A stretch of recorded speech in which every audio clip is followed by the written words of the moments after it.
How are you doing this evening, folks?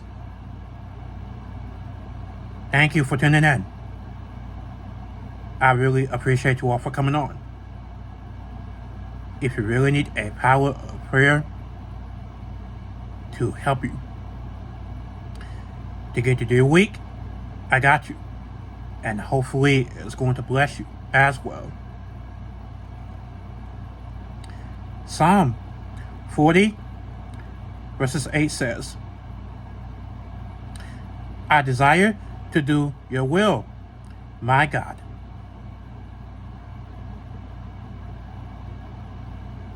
Those who say it is impossible to keep God's commandments overlook one important consideration.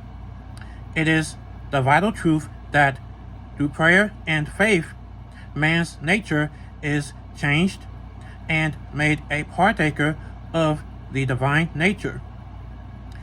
The inability to keep God's commandments because of a weak, fallen state is removed. By this radical change in moral nature, a believer receives power to obey God in every way. Because of this, rebellion is removed and is replaced by a heart that gladly obeys God's word.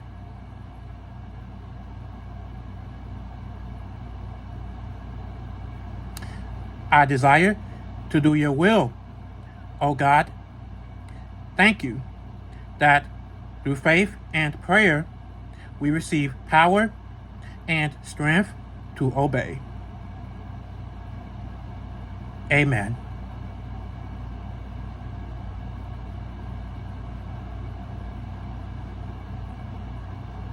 And that right there is your power of prayer, folks. Have a wonderful and a blessed day. God bless.